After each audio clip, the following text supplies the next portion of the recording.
Hey everyone, how's it going? I hope you're all doing great and following the 3 H's of the channel and all that good stuff. And this is what I would say is the Halloween special video. So it's getting posted on Tuesday instead of Wednesday, but I think you'll all understand.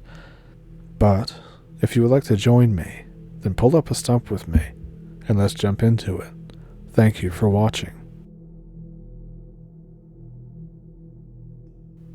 My name is Charlie, and that's the girl version of it. This is something that happened in 2015 when I was 19 years old. I had some friends over to go camping in my vast forest of a backyard. I tell my friends to bring a machete and other camping supplies. So we go out, we cut down some dead wood to build a makeshift fort. We set up a tarp and sleeping bags. No tents, because those are for pussies. Around nightfall, we set up a fire. I have two friends, Sam and Z. Those two share a bowl. While they're smoking, being the crazy person I am, I start talking about how there's an old cemetery and well nearby. Z gets kind of spooked and says that she doesn't want to go. Sam is up for anything reckless and dumb, so we immediately start plotting our adventure. We end up walking on some old lumber roads in the forest, and of course, our flashlight starts to flicker. Z asks Sam if she brought more batteries. Sam shakes his head and says that it's a full moon, so we shouldn't need them anyways. We get to the arch of the cemetery. Vines have grown over most of the tombstones and fence. Z doesn't want to go in because he thinks that a ghost is going to get him. Sam says there's no such thing. I just want to see something spooky, so I head in without them. But they end up following behind me. By the way, we're about 3.5 miles into the forest around this time, so not super far, but still kinda deep. It's a warm summer's day, but passing under the arch sends a shiver up our spines. We pass it off as a breeze. Our flashlight is still flickering, but no one's too worried. The clouds are starting to cover the moon, and we can only see through the little tunnel of light that the flashlight creates. Z is scared, obviously. As we're walking past a small mausoleum, the batteries finally kick the bucket. Z shrieks like a little girl. I love scary things, so I want to go further.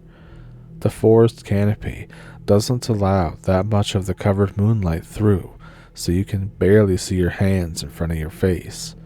But we're still walking towards the well.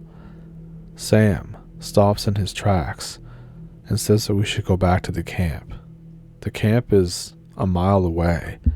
I tell him that he's just jumpy and that all that's out here is rabbits or a deer. We're pretty much at the well now, and we hear some small crackling in the distance. We see 3 small lights. Z and Sam want to go back. I assure them that it's only some dumb kids like us, because this place is supposedly haunted. We see the lights are getting closer, and I go to take it one step further. I tell Sam and Z to hide behind the mausoleum with me so we can scare these kids. We're waiting behind the building as the lights approach. It's not a group of teenagers. It's 3 adults wearing dark hoods covering their bodies. I have always heard about cultists in my town, but this was during the 70s. I was surprised to see 3 grown-ass adults out here. I inched further to the end of the wall, and I peered at the 3 individuals, one derobed. All of us gazed at his or her or its body. It was molted with scars and decaying flesh. It looked like a real-life zombie. Z whimpered at its sight. This zombie-like thing was making these horrible groaning noises. I wanted to check it out to see if it was just a person who maybe had been mutilated, but my fascination with the other two kept me from doing so. The two hooded figures started to bath the individual, pouring this weird red water over his body and chanting in harmonics rather than a language. Z and Sam whispered to me that we need to go, please. I tried to tell them not to and wait for the ritual or whatever to be done, and we can just leave after they leave, but they booked it. This sent the molded thing, twirling in their direction. The two hooded figures shouted at him in a foreign language. The decaying human just charged after my friend, bolting at them. He was huge. I was worried about them. I took off too. One of the hooded people ran towards me, shouting something to the tune of, "Get back here, you filthy whore." Before ducking into a thicket, I had time to glance at his face, and to my surprise, he just looked like a normal dude. I ran through the lumber trails when I heard a loud scream. I assumed it was Z. I saw this creature almost at their ankles. I was going to shout at it to see if I could distract it so they could get away, but the other robed figure from before yelled at it some random word. It swiveled its head and started to return, almost like it was a recalling dog. We kept running. We weren't even on the trail. We were just running towards any road that we could find. Eventually, we could hear the interstate not too far off and just ran non-stop. Eventually, we calmed ourselves down and realized that we weren't being chased anymore. Z was cursing at us and telling us that when he got home, he's done hanging out with all of us, Sam and I, just to F us, never talk to him again. Sam was freaking out about the thing that chased them. Even now, he still tries to explain it to himself in some light that might make sense. But, rewind back, we made it to the interstate. We tried to flag down a car, but no one was out. So we followed the road back to town and made a beeline to Sam's house. We called the cops and told them that we saw cultists or whatever, but I really don't think they believed us. Our town is really small, so I always kept an eye out for any of them, especially that thing, but I didn't see any of them after that. I have no idea what kind of stuff those people were doing or who that was, but it scared the crap out of me. It scared the crap out of my friends. Well, one of my friends now, I guess. I wish I took pictures so I could just maybe put it up, find out what the hell this thing was, but I don't think I ever will.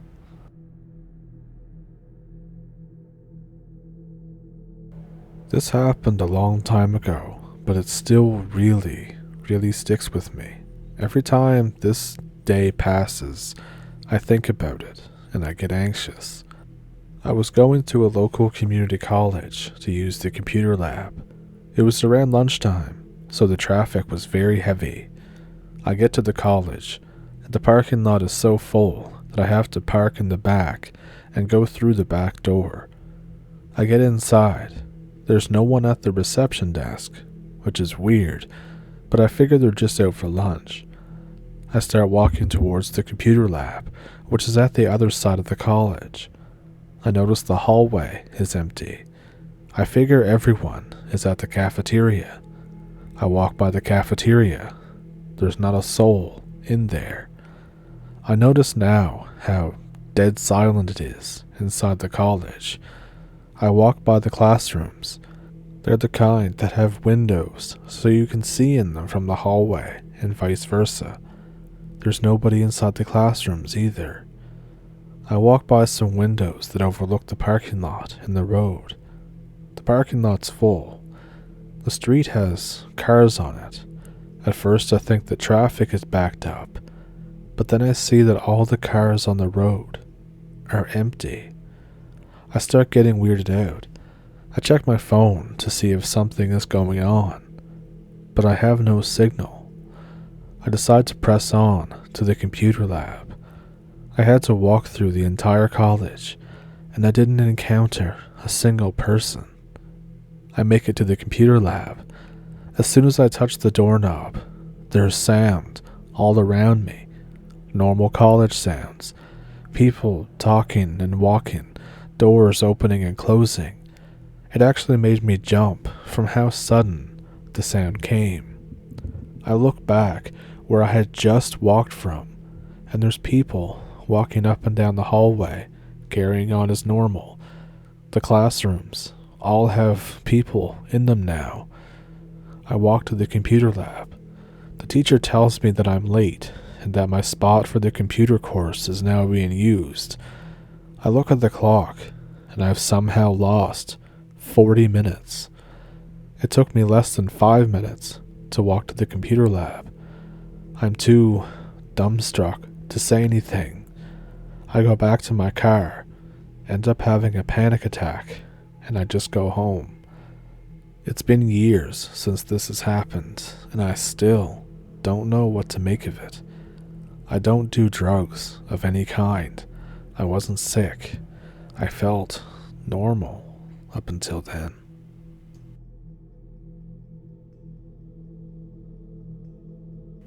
This happened back in 2014. I was in the high desert area in California. I was at work when this happened too. I'm a polysomnographic tech. Basically, I watch fat people sleep. I test for sleep apnea, seizures, narcolepsy, etc. At this point in time, I just quit smoking. I was using a vaporizer to get my nicotine fix. I didn't really want to go outside because it was cold. It was February. But I couldn't puff on them inside, so I got used to going out about 1 time an hour, and at this point, I was starting to get bored. I was walking around the lab parking lot just to check out my patients' cars and to make sure that there was nobody in the parking lot that wasn't supposed to be. So I'm sitting next to the door. I notice movement by the dumpster across the parking lot. I think it's probably a tweaker or something, but it's really dark out and it's hard to see. Something shuffles out from behind the dumpster that looks like the shape of a gargantuan chicken. I think nothing of it at first. The suburbs nearby have a lot of people, and those people like to have chickens and stuff in their backyards. But wait, chickens don't have arms. I watch it reach an arm or something to the top of a block wall, hoist itself up, and perch at the top. I think, what in the hell is that? I tactically turn and duck my ass inside. I just finished relocking the door when something starts scrabbling at the outside like a dog trying desperately to get in. I think, I'm so done with this. I go to my backpack for my concealed carry weapon. I train it on the door, and I wait for the scrabbling to stop. Eventually, it stops. I look through the blinds.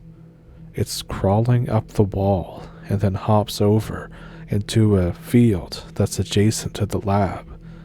I still think, what the F was that? I call the cops. They send out a cruiser. I tell the cop exactly what happened. He checks my CC license. He takes a report and doesn't give me any shit for it. I ask why. He says that the local PD has received 5 reports in 5 hours of the same person or thing in the same area. He tells me to keep an eye out and keep the door locked. I tell him that I'm going to be hip carrying for the rest of the night, and I don't really care if it weirds out the patients. He says that he can't really blame me for doing that. He leaves and says that if anything comes up, he'll let me know. And here we are. I never heard anything back, but later in the night, I did hear shuffling around the parking lot between some cars.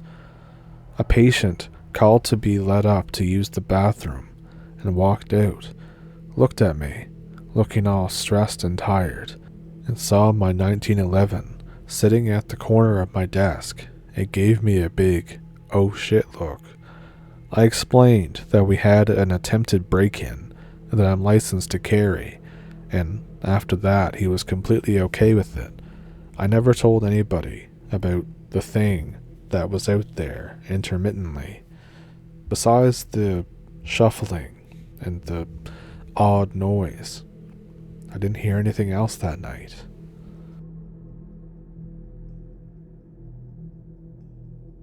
So let me tell you this story about stuff that happened at my cousin's. The picture is a really crappy drawn map of the place I was staying at, just to give you a better feel for what's going on. The green is all forest, and the yellow is grassy areas. The house was on a hill, and the brown stuff is a path. This is my cousin's property that I visited recently. Shit went down, and I'm never going back. So, I was 23. I go to visit my cousin in the country for 3 days. He has a house with a small lake or a large pond or whatever. It's big enough to swim in. That's what matters. His property also has a decent amount of thick forest. The forest surrounds the lake, his house, and his large-ish field area. The field has a shed that's filled with junk. It's a pretty cool place. I used to go there as a young kid. Basically, I would spend every summer there up until I was 12. Suddenly, we stopped going, and whenever I told my mom I wanted to go back, she just said no. She gave no reason for this. She just said no. Eventually, I give up and I just move on with my life. But a few weeks ago, I got a call from my cousin. He says, "Hey, I haven't seen you in forever. Come visit me sometime." I think, why not? My cousin tells me that I can bring a friend or two if I want. He says that he's inviting some friends over too. His parents are on a cruise in the Caribbean. Apparently, he's house sitting for them. He's older than me, 25 or 26 or something. So, I go visit with some buddies of mine, Mark and Aiden. I meet my cousin Luke and his 5 friends, Chris, Mary, Henry, Jesse, who's a girl, and Jasper. There's 8 of us in total. Me and my buddies arrive around 1 and unpack our stuff. We're greeted with a joint and a beer, and we think this is pretty cool. All my cousin's friends seem like chill people. Eventually, we settle in. We head out to the lake to swim until it's about 3 or 4. While I'm swimming, I have this bad feeling, like I'm being watched. I wave it off, and I enjoy the girls in bikinis and the booze. My cousin has a water trampoline for the lake, also a paddle boat. So we screw around all afternoon until about 6. And then he tells us it's time to wrap it up. And we say, "Oh, party pooper." My cousin waves it off, and even though we argue, he makes us head up to the house. We eat some pasta for dinner. It's like 7 o'clock now. It's a beautiful summer night. I want to watch the sunset. I grab a 6-pack and head outside. "Where are you going?" my cousin asks. "Oh, I'm just going outside. It's a nice night." He looks nervous. He says, "I don't know if you should do that. There's bears outside. They can get pretty close to the house." And I just say, well, if that happens, I'll just come inside. He still looks worried, like he doesn't want me to go, but he has no proper excuse, so he just lets me go. I chill outside for a bit. My cousin comes out after a while and brings his gun with him. I ask, what the hell do you need that for? I was born and raised in the suburbs all my life. I've never touched a gun before, let alone seen one. He says, just in case. We sit outside for a while. The sun is gone, and it starts to get dark. My cousin insists that we go inside. I give in. He locks the door behind us. I notice that there's a huge deadbolt on the door, like an unreasonably big one. There's also 3 smaller locks on the doors as well. I think, whatever, I guess they're just secure. And he mentioned bears. We head upstairs and chill with everybody else. They're watching a movie and smoking weed. I take a seat next to Mary because she's hot and I want to get with her. After talking for a while, she suggests that we go somewhere quieter. I head over to the bedroom on the first floor. We start making out, and we kind of wrestle around a little bit, and she's on top of me. She's just about to take her top off, and stops. I say, is something wrong? She says nothing. She just stares behind me like she's looking for something. Then she screams, and it's the loudest scream I've ever heard, and runs out of the room. I look behind me, and there's nothing there. I'm like, damn, am I that ugly? I grab her shirt and follow her out. She's sitting in the middle of the living room, in the fetal position. I give her her shirt and stuff. She's putting it back on, as everyone else runs downstairs. Again, I ask, what's wrong? And then everyone else is a little annoyed. They're like, what the hell was that screaming? She doesn't talk for a few minutes. People start saying that I did something to her, and I'm like, no, shut the hell up. She finally speaks up, and I'm thinking, thanks, now tell them that I didn't do anything. What she says clears my name, but also basically ruins our vacation. She says, while we were hooking up, I looked out the window. I thought I saw something because the light was on and I couldn't really see out the window all that well. And I think, okay, makes sense. She says, all of a sudden, someone's face gets real close to the window, except their face was all wrong. And I think, what? Their eyes were all sunken in, and their nose seemed broken off to the side. Everyone is quiet, listening to her, and their mouth was just hanging open, almost crooked, like they had a dislocated jaw or something. Everyone starts freaking out, thinking that there's creepy people in the woods watching us. The other girl says, ew, he sounded ugly. Someone else thinks that she's kidding. My friend Aiden chimes in. It was probably just your reflection, pointing to me. Everybody kind of chuckles. And then Mary says, I'm being dead effing serious right now. I know what I saw. All this time, my cousin is just quiet. He hasn't said a word yet. I ask him what he thinks. Everyone shuts up to listen to him. He says, I think we shouldn't worry about it right now, he says. He was wrong, and he knew it. Mary gets mad at people for not taking her seriously, but eventually calms down. We all settle down and sleep upstairs in the big room with the TV. The rest of the night is uneventful. We wake up the next day. We're still a little weirded out from last night's events. We think, whatever, it very well could have been just some weirdo out in the woods.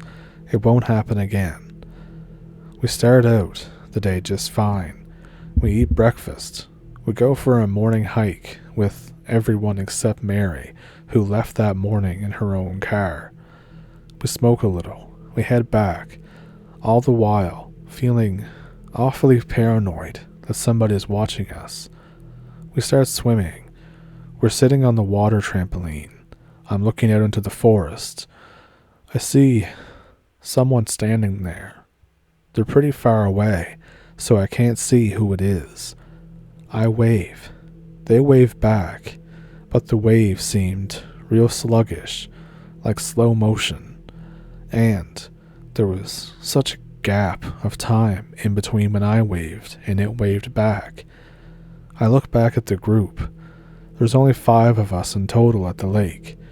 Myself, Aiden, Luke, Mark, and Chris. Everyone else went to smoke. I assumed it was one of them, and they were just really high. I look back at where the person was. They're gone. I guess maybe they moved on. I don't know. Everyone who was gone suddenly shows up. I say, "How'd you guys get around the lake so quickly?" They're confused. They say they were in the house eating. I say, "No, you weren't. I waved at you." Someone says, "Dude, what are you talking about? We've all been inside." At this point, I'm like, alright, what the hell? My cousin Luke looks worried. He looks out into the forest. Now I'm weirded out. Something's up that he's not telling us. I get off the water trampoline, and I ask my cousin what the hell's going on. He says, "Not right now. I'll tell you later." So it's about 6 or 7 p.m. now. Chris, Henry, and Jesse go to the shed to get a shovel. They want to dig a hole so we can have a fire pit. They're gone for a long while. Then suddenly, we hear a screech from the forest. Then more screeches. Luke tells us all to get the hell inside, now. We all 100% are with him. We go inside. I say, "What the F is going on?" At first, he says nothing. And then he says, "They aren't supposed to come out during the day. They're breaking the rules." I think, man, what the hell are you talking about? What are you saying? And then we hear a loud banging at the door. We all jump. It's Chris screaming at the top of his lungs. "Open the effing door. Holy shit, you guys, open the door." Luke opens the door and Chris barges in. Henry and Jesse are nowhere to be found. Luke asks, "Where's Henry and Jesse?" He says, "Man, I don't know. We got separated. These things started chasing me." Luke goes around the house and locks all the doors and the windows, closes the shutters. We all go upstairs. We look out the window, down the hill. We see dozens of figures walking around near the edge of the woods. It wasn't even really walking. They were just kind of, jittering around, like they were having seizures while walking. Even more, standing near the shed on the other side of the woods, just standing there. "What the F?" Aiden says. "What?" I ask, but I don't need him to answer. Henry and Jesse are on the path on their way from the cabin, as if nothing's wrong. They're just walking really slowly. They walk up to the door and try to get in and start knocking. I say, "Should we let them in?" They're still knocking, non-stop. Luke is silent for a moment, like he's seen this before, and doesn't want to tell us. He says, "It isn't them." I say, "What do you mean it isn't them?" They're still knocking, louder now, more than just one hand. It sounds like a bunch of people knocking together. He says, "They'll be okay, but that's not them. It looks like them, but it isn't. We need to leave." We wait until morning, but no one sleeps. There's knocking all throughout the night, endless screeching from everywhere. Eventually, the screeching dies down. The knocking fades too by the morning, but Henry and Jesse are still there. I look outside from the window above the front door. They're both staring straight at the door. Suddenly, they both look up right at me. Their eyes look gone, just deep, empty sockets. Their jaws are slack, and they're staring into my soul. They aren't eyes, but I can feel them looking, even after I leave the window. I will never forget that look. Around 9 a.m., Luke decides that it's time to go. Luke grabs his gun, gives us all a golf club that belongs to his dad. He just says, "We're all going to just run to the cars. Don't look, just go." He tells me to drive the Range Rover, and Chris is going to drive the sedan. After designating where everyone's going to sit, we all pile up at the back door. Luke opens it slightly, looks around, and then starts booking it to the car. We all follow. We get in the cars. We see Henry and Jesse running after us, but they aren't running. It's almost like they're sliding across the grass while standing up. They're like puppets on strings. We get in the car. Jasper won't get into the car because he doesn't want to leave them behind. Luke punches him in the face, says they're going to be okay, and throws him into the passenger seat of the sedan. We drive off. Henry and Jesse are chasing us. Loud screaming coming from everywhere. They almost drown out the sound of the engine. The screeches sound like what I imagine a man-bat would sound like. I see figures on the side of the road, and occasionally I see faces.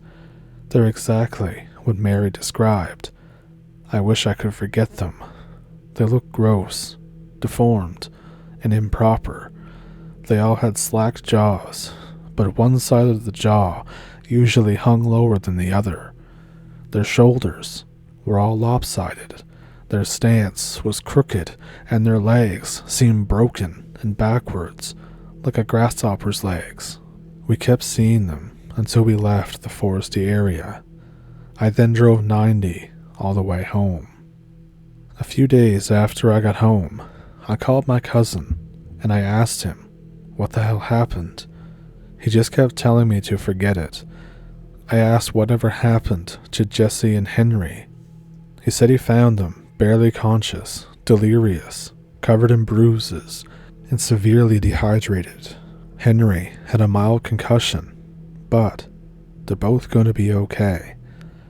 When I asked him once again what the hell those things were, and what did they do to Henry and Jesse, he just said, "They're breaking the rules," and just tells me to forget that it ever happened, because it's easier than explaining it, and it will be just better that way.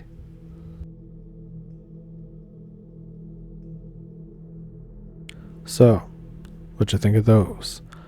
Let me know which one was your favorite one down in the comments. Do you have one of your own? I have an email in the description below that you can send them to if you'd like to. Also in the description is a PayPal and a Patreon if you would like to support the channel that way. And with that, I think that I will wish you a happy Halloween, a safe Halloween, and I hope you follow the 3 H's of the channel. And with that, I thank you for pulling up a stump with me, and I thank you for watching. Have a good one.